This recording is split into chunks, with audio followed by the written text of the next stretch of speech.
સર્વ મુક્તોને જય સ્વામિનારાયણ. મહાન પુરુષોની મહાનતાનું રહસ્ય. આ વિશ્વમાં જન્મેલા પ્રત્યેકને યશસ્વીને તેજસ્વી થવું છે અને યશસ્વીને તેજસ્વી બનવા માટે જ ભગવાને મનુષ્ય બનાવ્યા છે. આ લોકમાં કોઈને 5-25 હજાર કે 50,000 કે લાખ રૂપિયાની નોકરી જોતી હોય તો એ સરકાર એની લાયકાત જોવે છે અને લાયકાત પછી એને એ નોકરીને કરવાનો હોદ્દો આપે છે, એનો જજમેન્ટ આપે છે. તો અબજો રૂપિયા દેતા ન મળે એવો મનુષ્ય દેહ ભગવાને એમનામ આપી દીધો? ના, ભગવાનના દિલમાં એવું હતું કે આને હું માણસ બનાવીશ તો આ ચોક્કસ મને પામશે, આ દેવોને પણ દંડવટ કરે એવો દિવ્ય બની જશે. એવા આપણને લાયકાત સમજીને ભગવાને મનુષ્ય બનાવ્યા છે. એટલે કોઈ મનુષ્યને હું નાલાયક છું એવું માનવાની જરૂર નથી, પરંતુ મહાન પુરુષો જે બન્યા એ રસ્તો અપનાવવાની જરૂર છે. આપણે કહેશું કે મહાન પુરુષોની મહાનતાનું રહસ્ય શું છે? તો એક કે અમુક વસ્તુ સમજો કે મનુષ્યમાં અને પશુઓમાં બંનેમાં અમુક સમાનતા હોય છે. પશુ હોય એને તે પાલતુ પોપટ આખી ગીતા કંઠસ્થ કરી શકે છે, પાલતુ વાંદરો ઘણું કામ કરી શકે છે, એનામાં તાકાત હોય છે, પરંતુ કોક કરાવે એટલું જ કરે, એને પોતાની ઈચ્છા શક્તિ નથી. કરવાની તાકાત છે, મનુષ્ય કરતાં પણ અમુક વધુ પશુઓ કરી શકે, જોવાની તાકાત છે, પણ એ પોતાની રીતે કંઈ જવું શકતો નથી. ત્યારે ભગવાને મનુષ્યને ઈચ્છા શક્તિઓ આપી છે અને એ ઈચ્છા શક્તિ માણસ કરી અને મહાન પુરુષો શું છે કે એ પોતાની ઈચ્છાઓ બધાને આવે છે. પશુઓને ઈચ્છા થાય પણ એ કંઈ કરી શકતા નથી. માણસ ઈચ્છા મુજબ કરી શકે છે, ધારે તો. માણસે ધાર્યું તો આકાશમાં વિમાન ઉડાડ્યા, માણસે ધાર્યું તો સમુદ્રમાં સ્ટીમરો ચલાવી, માણસે ધાર્યું તો મોબાઈલની શોધ કરી, માણસે ધાર્યું તો ફોનની શોધ કરી. એ માણસ ધારે તો છતાંથી બ્રહ્મરૂપ બની શકે, એ પોતાની ઈચ્છા શક્તિને ક્રિએટ કરી શકે. મહાપુરુષો એ છે કે એકવાર સંકલ્પ થયો પછી એને વળગી રહે છે. નાના હોય છે, ઘડીક આ કરે ને ઘડીક આ કરે, ઘડીક આ કરે ને ઘડીક આ કરે. સુરતમાં એક ભાઈને પેંડાની દુકાન હારી હાલતી હતી, પણ 15 પ્રકારના પેંડા કર્યા ને છેવટે આત્મહત્યા કરીને મરી ગયો. બદલ જ કરે, કંઈક નક્કી કર્યું હોય એ એક પેટર્નમાં હાલે નહીં. ત્યારે મહાપુરુષ એ છે કે એકવાર નક્કી કર્યું એ મુજબ એ પોતાનું જીવન વ્યતીત કરે છે. પોઈન્ટ 2 કે વિચાર તો બધાને આવે છે, પરંતુ મનુષ્ય એટલો બીજી અને નિજી શેડ્યુલમાં મસ્ત હોય છે કે પોતાના આવેલા ભવ્ય અને દિવ્ય વિચારને અપનાવતો નથી. મહાપુરુષ એ છે કે એકવાર વિચાર આવ્યો હોય તો મોબાઈલને જ્યાં ત્યાં બીજા ત્રીજા ગપ્પા ગાલ ગપોટા મારવા કે હુંવાયનું કરવી એને એક બાજુ મૂકીને વિચારને એકાંતમાં બેસીને આત્મસાત કરે છે. અને ત્રીજો પોઈન્ટ કે મહાપુરુષો છે એ છે કે મહાપુરુષોને ત્રીજો પોઈન્ટ એ છે કે જે એને વિચાર આવ્યો છે એ વિચારને પકડીને એમાં લોકો શું કહેશે એ નથી જોતા, મારે શું કરવું છે. મોટા ભાગના અમુકને કંઈક કરવાનું થાય, આમ કરીશ તો મારા મા બાપ શું કહેશે, મારા પરિવારજનો શું કહેશે, પાડોશી શું કહેશે. સબસે બડે રોગ ક્યાં કહેગે લોગ. આ લોક લજ્જા એ માણસને આડો ગઢ બને. મહાપુરુષ એવા નથી. એ પ્રહલાદજીને પરમાત્માને ભજવાનો વિચાર આવ્યો પછી એના બાપાએ કીધું ભગવાન મૂકી દે તો 3 લોકનું રાજ્ય આપવું, અને નહીં મૂક તો મોતના ઘાટ ઉતારી નાખી. એ ગમે એટલો તકલીફ થાય તો એ પોતાનો આવેલો વિચાર મૂક્યો ને. આજે યુગો ગયા તો પ્રહલાદને બધા યાદ કરે છે. એમ જેને જેને ઈશ્વરના માર્ગે ચાલ્યા 500 પરમહંસોને કાંઈ બધાએ કંઈ હાથમાં શ્રીફળ આપીને મોઢામાં હાકર આપીને કોઈએ કાંઈ ભગવાન ભજવા મૂક્યા નથી. બધાએ મહાપુરુષોએ લોક લજ્જા ઉપર પગ દઈ અને પોતે જે કરવા ધાર્યું તે કરીને જંપ્યા છે. અરે એડિશન જેવા આ બલ્બ શોધતા હતા, 17 કે 18 વર્ષ સુધી એક ક્લબમાં રહી અને સંશોધન કરતા. બધા એમ કહેતા પાગલ થઈ ગયો છે, મૂર્ખ થઈ ગયો છે, એક પ્રયોગ નિષ્ફળ થાય, બીજો નિષ્ફળ થાય, ત્રીજો નિષ્ફળ થાય, અને 100 ને 800 900 નિષ્ફળ થયા તો મીંડો જ રહેશે. પરંતુ એ કહેતો હતો કે આ એક નિષ્ફળ પ્રયોગ એ મારી સફળતાની સોપાન છે. એક નિષ્ફળતામાં આ રીતે આ બલ્બ ન થાય, આ રીતે ન થાય, હું શીખું છું. હંમેશા મહાપુરુષો સકારાત્મક ચાલે છે, નકારાત્મક કોઈ દી વિચારતા જ નથી. આ મોટા પુરુષની મહાનતા છે, મહાનતાનું રહસ્ય છે.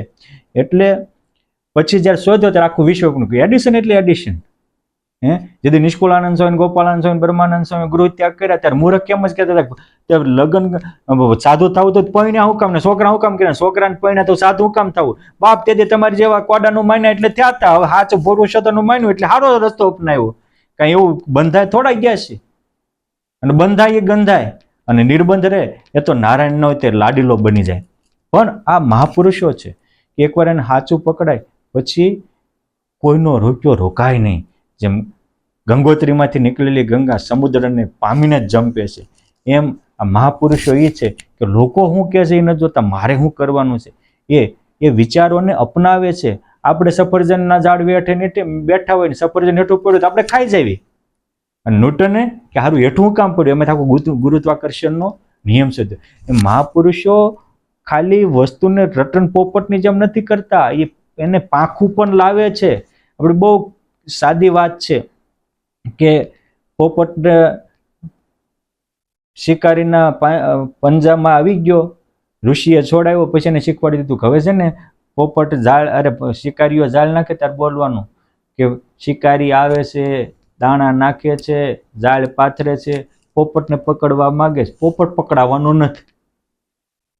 આ પોપટ રોજ બોલતો થઈ ગયો અને પોપટ રહેતો હતો એમાં એક દી ઉડી ગયો અને પાછા શિકારીના દાણા પડ્યા ત્યાં જઈને ફસાઈ ગયો.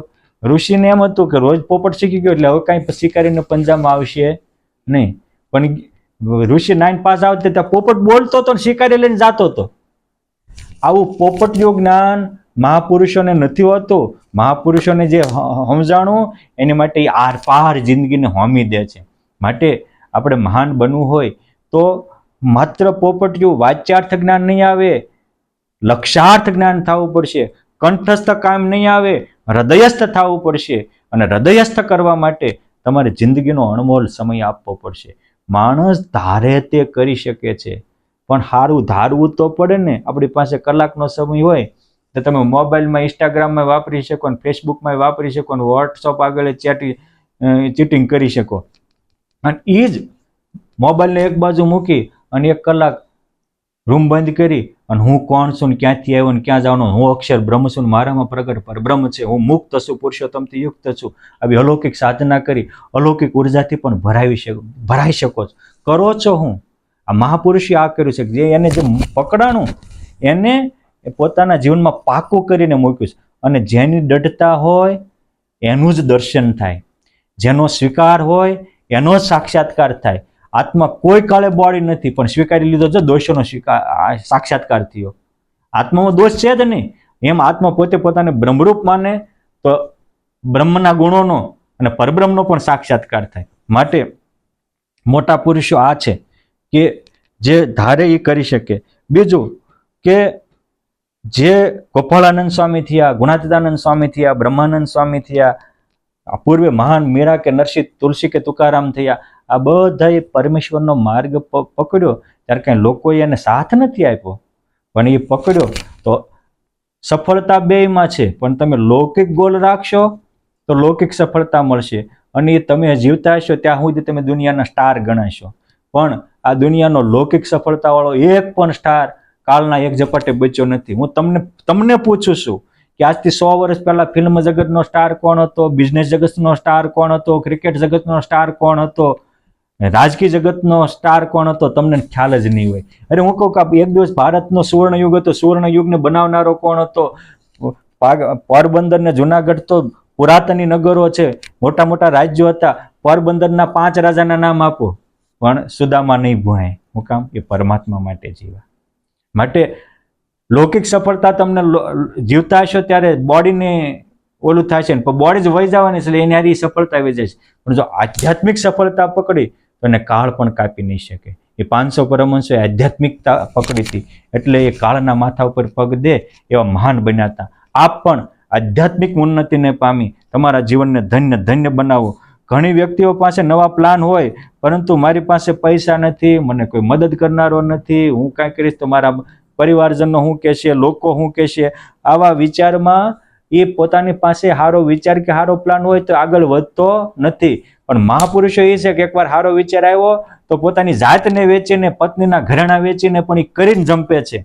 જેમ જાપાનના એક વ્યક્તિને જ્યારે હિરોશીમા અને નાગાસાકી ઉપર અમેરિકાએ બોમ્બ નાખ્યા તહસ નહસ થઈ ગયું હતું, પછી એકબીજાને કોમ પહોંચવું એ ખ્યાલ નહોતો. એને એમ થયું સાયકલ બનાવી, પછી હીરો હોન્ડા બનાવી. આવું બનાવ્યું હોય તો લોકો એકબીજાને પહોંચે મદદ કરી શકે, પણ પાસે પૈસા નહોતા, કાંઈ માહોલ નહોતો, તો એના પત્નીના ઘરેણા વેચ્યા. આજે હીરો હોન્ડા કંપની દુનિયાની ટોચ લેવલે ઉભી છે.